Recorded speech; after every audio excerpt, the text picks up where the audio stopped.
Hey everyone, how's it going? Delrith here, bringing you another rapid fire review, this time for Vermintide 2's expansion, Winds of Magic. Vermintide 2 was developed by Fat Shark, and it's something I reviewed previously on this channel, but I felt like I loved the game enough to go and review their latest expansion, something that's supposed to tide us over until Vermintide 3.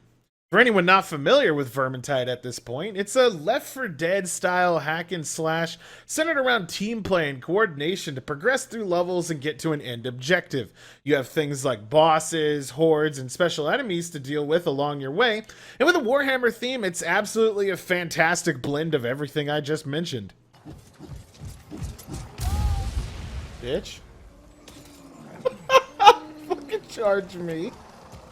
In fact, when I reviewed Vermintide 2, I gave it 2 thumbs up and told everyone that it's worth buying and playing. And if you still haven't, sometimes it's on sale for less than $10, so pick up the game and check it out. It's just gotten better and better since launch. As far as changes that are current and have already been put in the game since launch a few years back, veteran items and cosmetics have been made far easier to get, difficulties have been mostly balanced out, character classes themselves have been balanced out, and the general feel of the game is just pretty darn solid in the base adventure mode. I went back and replayed a lot of the original missions, and it's just as fun as I remember, and I ended up putting several hours into the old content just because it was so awesome to go through it all over again.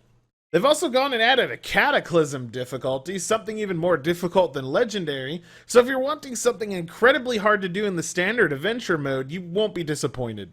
There were previous DLCs released as well, and they're pretty kick-ass, with Shadows over Bogenhafen, I don't know how to say that, adding 2 new awesome levels, and Back to Uberstrike bringing back levels from the first game, so 5 in total, and 6 if you count a hidden one in Uberstrike.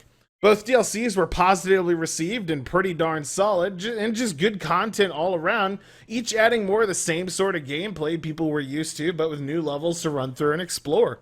Winds of Magic, on the other hand, was clearly designed to add the biggest thing that a lot of people felt V2 was missing, an actual endgame. It's an ambitious attempt and is Fat Shark's version of something a lot of people are familiar with, the greater rifts from Diablo 3. I believe at one point one of the devs said that they were heavily inspired by the Rift system, and it's really obvious once you start heading into them. Winds of Magic also went and added a whole new faction, the Beastmen, literal minotaurs and armored goat dudes and stuff, and does them justice, as they're incredible as an enemy type, both visually and mechanically, and I just love fighting them. As a bonus too, they're retroactively added in all the old maps in the game. The expansion starts by adding 1 new map, as far as I'm aware, a mission with the same format as the previous ones, going into it, heading to the end, and completing its objective, which unfortunately for you, causes a split in dimensions or realities or something, with the weave being upset as a side effect and needing you to head out and correct this. Once completing this mission, you'll head back to the keep you're so familiar with and get a notification to go check out your new weave weapons and progression, something that starts you completely over from the beginning and is entirely separate from all the progression that you've made previously in the past. Personally, I would have taken this opportunity for this weapon and upgrade system to affect and modify veteran weapons and items we currently have, so people wouldn't need to start over from the beginning, but they went with the from the beginning take, and it's not that bad. Anyway, so you pick a class, pick a specialization, grab your starting weapons, and head into your first weave. And weaves themselves, there's a lot of them, they all have unique modifiers that go from slightly changing how you play to forcing you to completely play a different way and use entirely different strategies, which was pretty refreshing when I first started my journey. The starting weave simply has thorn bushes spawn where enemies die, something that you need to avoid walking through, you'll get slowed down and hurt, with later weaves doing absolutely nutso things like having crazy enemy buffing god mode totems thrown around, and spawning huge hordes of elites to kick your ass, and I mean huge hordes of elites. They're all fairly interesting and fun to do, and there's enough of them with enough difficulty that I never got bored of any of the mutators or thought that any of them were too much of a pain to do. This is great. I like it. This is a cool mutator. This is such a skill-based mutator. Every single one felt entirely approachable if you worked out a strategy and coordinated, and the mechanics themselves didn't feel unfair in any way, shape, or form. I will say, however, that without a doubt, I feel as if enemies scale way too quickly in the weaves, with even the weakest enemies starting to almost kill you in a single hit around weave 20. Fuck that. Look at all those banners. Jesus Christ. This is insane. That is a moderately large amount of elites. Also got to mention that the weaves themselves are all reskins of previous levels in the game, both normal and the expansions from what I can tell, and you're not going to see any new levels while doing them at all. They do go and add a lot of amazing looking lighting and scenery to these repeat levels, and you'll be going backwards through some of them, but at the end of the day, they're still all stuff that already existed beforehand. So when you complete a weave, you'll unlock the next level, 1 to 2 to 3 to 4, etc., with your reward being what's called Essence. This Essence can be used in the Weave Cauldron to upgrade your weapons to higher power levels, upgrade the Amulet for your main classes, and well, everything at this point because of a patch, which unlocks things like talents and percentage modifiers like crit, and to upgrade the Cauldron itself with this Essence. So this is now universal, the amulet level. Before, you had to re-level the amulet with essence you get from weaves, only doing them one time, every single time that you wanted to switch classes. So it was basically you were stuck as one class, period. Upgrading the Cauldron will give you access to all the traits, bonuses, and modifiers that you can find in the normal game, allowing you to swap them out on the fly to your other upgraded equipment, really allowing you to customize what you have for each specific weave without costing anything at all to re-roll. It's a pretty kick-ass system and something min-maxers like myself will definitely like, and with the recent change to make the amulet level universal just like the Cauldron, the only thing that you really need to grind on individual characters is weapons, and that's entirely okay. It's just kick-ass to be able to push weapons to 1000 power strength and deck them out with the best stats imaginable, and it's currently the best way for you to test and try builds once you earn enough essence to have everything unlocked. I've personally been using it as a test bed for adventure mode, doing things like stacking power against specific enemy types and defenses, or just seeing how long it takes for enemies to kill me with certain resists. One super frustrating thing about the weaves is that they will only give a bonus the first time you complete them but not the second, leading you to have absolutely no reason to repeat them over again. What I mean by this is that you may get 5,000 essence for completing Weave 20 the first time, but only get 250 essence the next, making it really impossible to grind the weaves themselves without progressing. This was just frustrating as heck, and I hope that they change it to maybe like 30% of the original value in the future, not what it is right now, which feels like 5% at most.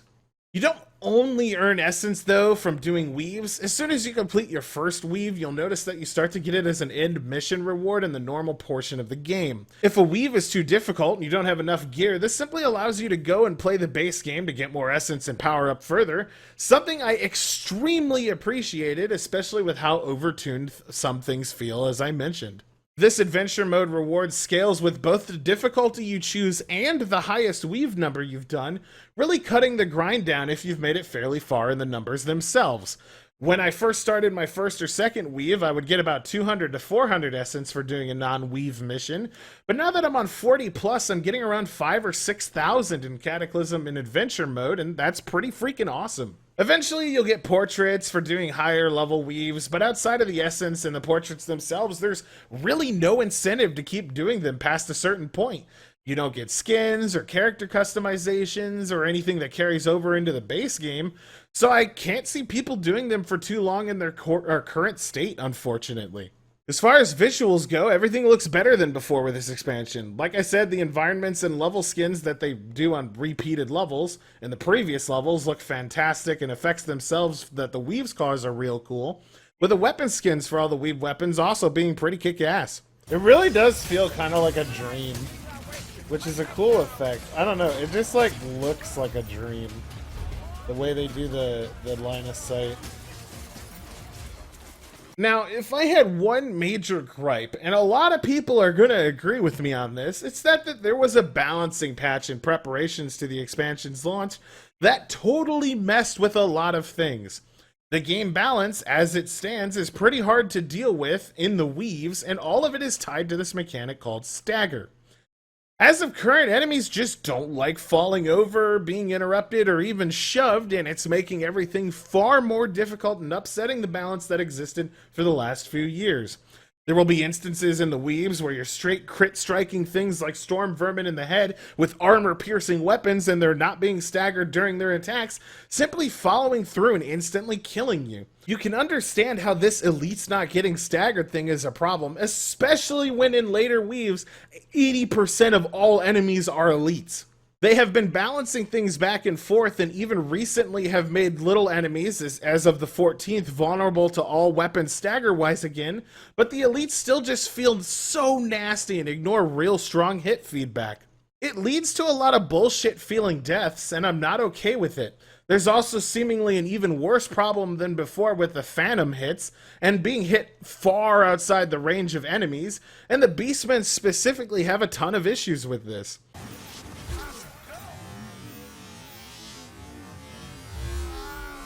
That's so far away. Fuck you, game. That was like 25 feet.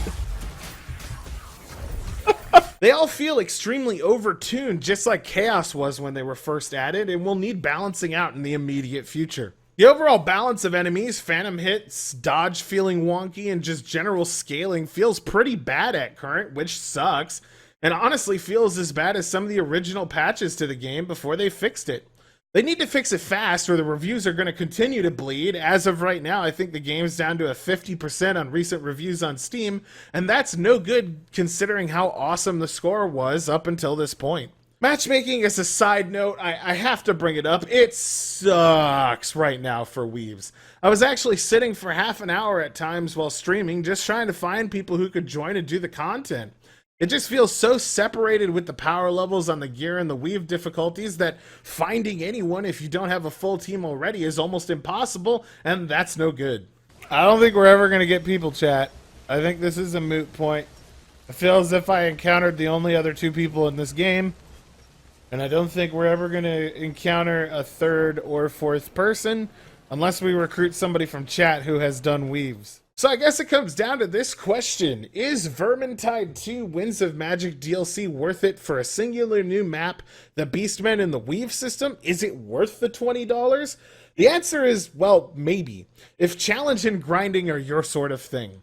Make no mistake, there's a lot of grinding even with the changes currently, and I expect the devs to make it even easier in the future, but if grinding isn't your deal, the expansion may not be for you. Personally, I enjoy it. I like the challenge of bashing my head up against a wall of enemies for hours and hours until I complete something, and for people like me, yep, I think it's worth the $20. I'm going to give Winds of Magic a fairly solid and good 7 out of 10, as it can improve with basic quality of life changes and bug fixes.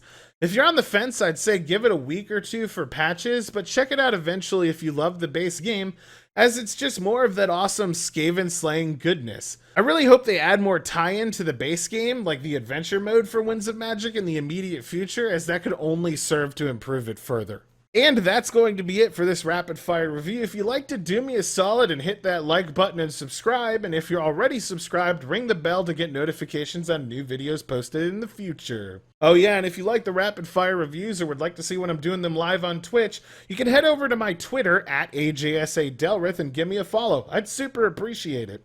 Until the next video, this is Delrith, and I'll be seeing ya.